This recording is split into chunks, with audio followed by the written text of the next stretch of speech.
जय हिंद। देखिए, रूस यूक्रेन युद्ध रुकने का नाम नहीं ले रहा है। जैसे कि आप देखेंगे कि रूस ने अपने यहाँ विभिन्न प्रकार के हथियारों का निर्माण कर रहा है या वह किसी दूसरे देश से ड्रोन को मंगा रहा है। जैसे कि रूस का आप देखेंगे कि ईरान से शाहिद 136 ड्रोन को मंगवाया। शाहिद 136 ड्रोन, ये जो ड्रोन है यह बहुत ही ईरान का, समझिए ईरान का सबसे खतरनाक ड्रोन है, जो कि रूस अपने यहाँ मंगा कर लगातार यूक्रेन पर हमला कर रहा है। इसी तरह से आप देखेंगे यूक्रेन भी चाहता है कि हम जो रूस का इस जो भी ड्रोन है या मिसाइल है उसको जवाब देने के लिए अपने जो सुरक्षा प्रणाली है उसको मजबूत करें। इसलिए यूक्रेन को बहुत सारे देश इन्हें हथियार भी दिए, जैसे इजराइल दिया है, ब्रिटेन दिया है, यूएसए दिया, इस तरह बहुत सारे देश दिए हैं। लेकिन ये जो यूक्रेन है अब यह चाहता है कि हम भी अपने कुछ देश में कुछ अलग चीज़ हमने अपने से ड्रोन बनाए। तो इसी तरह से जो यूक्रेन है अपने यहाँ एआई किलर ड्रोन बनाए हैं। और ये जो ड्रोन है जो बिना किसी ह्यूमन कंट्रोल से किसी टारगेट को ट्रैक करके उसे पूरी तरह से ध्वस्त करता है, एआई किलर ड्रोन। तो चलिए इस वीडियो में हम जानेंगे कि इस एआई किलर ड्रोन की क्या क्या विशेषता है और इसके खिलाफ अंतर्राष्ट्रीय विवाद क्या है और इसका उपयोग क्यों नहीं अधिक से अधिक देश कर सकते हैं। तो इन सब बातों को पूरे डिटेल से इस वीडियो में समझेंगे। तो देखिए, सबसे पहले हम थोड़ा जो रूस यूक्रेन युद्ध हुआ था उसको हम संक्षिप्त में जानते हैं। तो देखिए, ये जो रूस यूक्रेन युद्ध हुआ था यह फरवरी से स्टार्ट हुआ था और फरवरी में बहुत ही भीषण युद्ध हुआ था। और अभी आप देखेंगे तो इसके कुल 9 मंथ पूरे हो चुके हैं।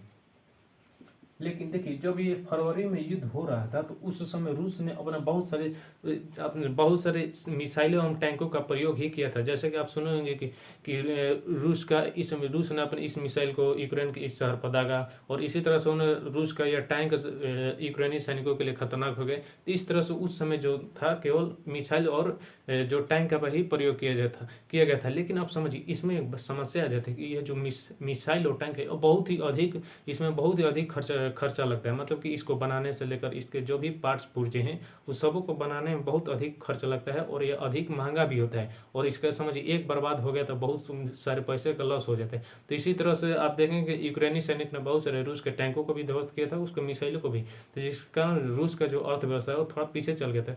वैसे भी आप देखेंगे किसी भी देश का अगर वो युद्ध करता है अपने टैंकों का और मिसाइलों का प्रयोग करता है तो उसका जो अर्थव्यवस्था पीछे जाना ही जाना है, क्योंकि ये बहुत ही महंगे होते हैं। इसको बनाने के लिए अधिक कल पुर्जे की जरूरत होती है। तो इसी तरह से इसने ये जो रूस ने सोचा कि अब हम ड्रोन को लाते हैं, क्योंकि आप ड्रोन देखेंगे कि ये जो ड्रोन होता है और मिसाइल और टैंकर के माल में थोड़ा सस्ता होता है और यह किसी भी टैंक और मिसाइल के तुलना में किसी विशेष एरिया को ध्वस्त करने के लिए अधिक कारगर साबित होता है। तो इसी तरह से ये रूस सोचा कि हम अपने यहाँ ड्रोन को लाते हैं। तो अब समझिए ड्रोन लाने का एक ही कारण है कि वह इसका जो मिसाइल है और टैंक है यह अधिक महंगे और इसके बहुत सारे मिसाइल और टैंक ध्वस्त भी हो चुके हैं, क्योंकि यूक्रेन का मदद बहुत सारे देश भी गए थे। तो इसी के बहाने ये जो फरवरी से स्टार्ट हुआ बीच में थोड़ा रुका बढ़ा इसी तरह से चलता रहा और यह अब लाया ये शाहिद 136 ड्रोन। शाहिद 136 इसका लाने के एग्जाम तो ये सस्ता भी था और ईरान से लिया था और इसका यह अपने यहाँ बनाया भी नहीं किया था और ये अपने यहाँ बनाएगा तो समझ ज़्यादा पैसा खर्च भी होगा और वैसे भी जो रूस के अर्थव्यवस्था वो बहुत ही पीछे चली गई थी। तो ये इसी तरह ड्रोन लाने का यही कारण है कि यदि मतलब कि मरा भी जाता है ड्रोन को खत्म, मतलब ड्रोन मरा जाता है तो इसी तरह से इससे जो रूस है रूस को ज़्यादा घाटा नहीं होगा। और जो इसमें अधिक महंगा जैसे टैंक और मिसाइल अधिक महंगा पड़ता था तो इस तरह से ये ड्रोन अधिक महंगा नहीं पड़ेगा। तो इसी तरह से ये जो रूस है अपने यहाँ लाया शाहिद 136 ड्रोन, इसका प्रयोग लगातार यूक्रेन पर करता रहा था। यूक्रेन भी चाह रहा है कि हम भी यूक्रेन के बहुत सारे सैनिक भी मरे हैं, वहाँ के जो शहर है बिल्डिंग है वो सबको ध्वस्त कर दिए गए थे। इसी कारण से यूक्रेन का अर्थव्यवस्था ये भी पीछे चला गया है। तो इसके पास से अब अधिक ये टैंक का प्रयोग नहीं कर रहा है, अधिक ये AK-47 गोलियों का प्रयोग कर रहा है और ड्रोन का प्रयोग कर रहा है। तो यूक्रेन भी अपने यहाँ चाह रहा है कि हम भी अपने यहाँ कुछ अलग तरीका के ड्रोन बनाएं। तो अपने यहाँ देखिए ये बनाए हैं एआई किलर ड्रोन और ये ऐसा ड्रोन है जो कि बिना किसी के, समझिए बिना किसी व्यक्ति के कंट्रोल से ये चलता है, मतलब ये रिमोट से चलता है। तो चलिए अब हम जानते हैं ये जो एआई किलर ड्रोन है इसकी विशेषता को जानते हैं। देखिए, सबसे पहले इसकी इसका पहला विषय यह आर्टिफिशियल इंटेलिजेंस से लैस है और इसी के नाम पर आप देखें इसका नाम पड़ा है एआई ड्रोन। और इसकी जानकारी देखिए कौन देते हैं, यारोस्ला।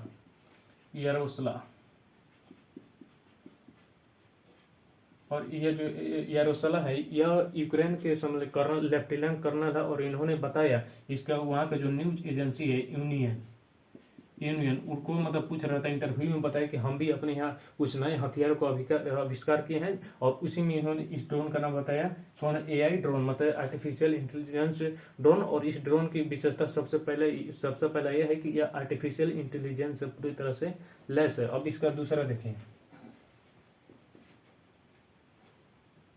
यह देखिए विदाउट ह्यूमन कंट्रोल।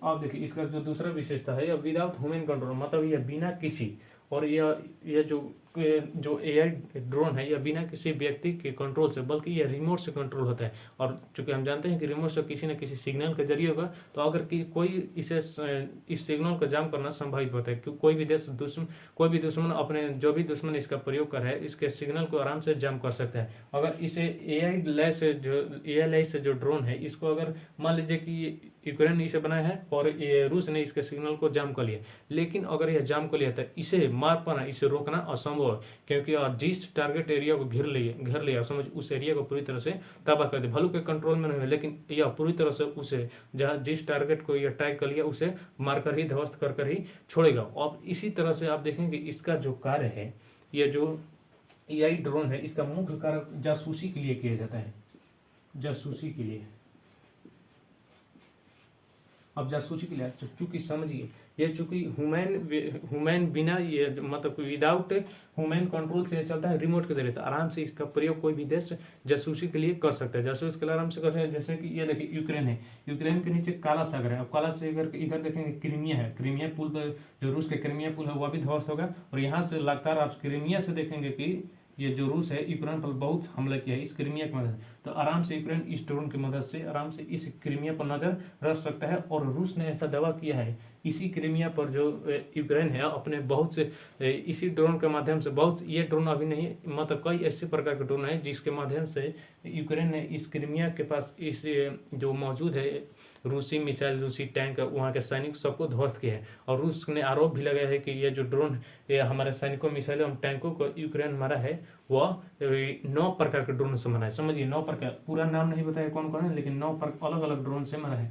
अब समझ रहे ड्रोन का कमाल, बहुत ही ड्रोन का कमाल है मिसाइल एवं टैंकों की तुलना में। ये आराम से इस क्रीमिया, इस पर बहुत ही यूक्रेन ने भी बहुत कहर बरसाया, बहुत यहाँ के जो सैनिक है, यहाँ के मिसाइल बहुत ही ध्वस्त किया है। वो 9 प्रकार के ड्रोन से जो ये रूस है इसे आरोप भी लगे हैं।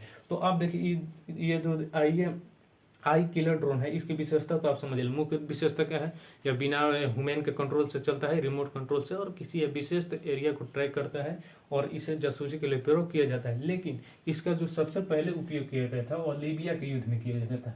और देखिए लेकिन इसके उपयोग करने से पहले इसके मतलब AI जो ड्रोन है इसके खिलाफ अंतर्राष्ट्रीय संधि हुई है, लेकिन अंतर्राष्ट्रीय संधि के दौरान कोई भी ऐसा प्रस्ताव पेश नहीं किया गया है कि कौन देश इसका उपयोग करेगा, कैसे उपयोग करेगा, ये पूरी तरह से प्रस्ताव नहीं आया है। तो जिसके कारण आप देखेंगे कि ये जो आई ड्रोन है या सबसे पहले या किसी मानव को हानि पहुंचाता है, तो अब इसका जो अंतर्राष्ट्रीय संधि है इसके लिए कुछ न कुछ नियम बनना चाहिए, क्योंकि मुख्य रूप से आप देखेंगे ये मानव को बहुत मारता है, इंसान को मारने के लिए बहुत ही माहिर है। तो इसके लिए कुछ जो अंतर्राष्ट्रीय संधि है ये कुछ अपना नियम बनाए और ये बताए कि कौन सा देश इसका उपयोग मतलब किन परिस्थितियों में कर सकते हैं, कब नहीं कर सकते हैं, कैसे कर सकते हैं। तो ये अंतर्राष्ट्रीय जो संघ है इसका संयुक्त राष्ट्र है, इसका ये निर्णय करना चाहिए, लेकिन ये कोई भी पूरी तरह से प्रस्ताव अच्छा नहीं दिया है। अब कई विशेषज्ञों का मानना है कि ये जो यूक्रेन है अपने इस मिसाइल का ये जो ड्रोन है इसीलिए कर रहा है, वो अपने मतलब आत्म सुरक्षा के लिए कर रहा है। ये एक साधन है जिसके जरिए यूक्रेन रूस से बच सकता है और पूरी तरह से इससे वह सुरक्षित हो सकता है। लेकिन इसका उपयोग देखिए कई देश जो है मिस यूज कर सकते हैं। ये कहेगा कि यूक्रेन कर रहे हैं हम भी करेंगे, तो इस तरह से AI ड्रोन बहुत ही खतरनाक होता है, ये इंसानों को मारने के लिए जाना जाता है। तो इस तरह बहुत सारे देश इसका नाजायज भी फायदा उठाने लगेंगे, इसलिए इस पर अंतर्राष्ट्रीय संधि होना चाहिए और इसका कुछ न कुछ प्रस्ताव पेश होना चाहिए था। ये रहा इसकी पूरी कहानी। अब यह वीडियो यहीं पर समाप्त होता है। जय हिंद।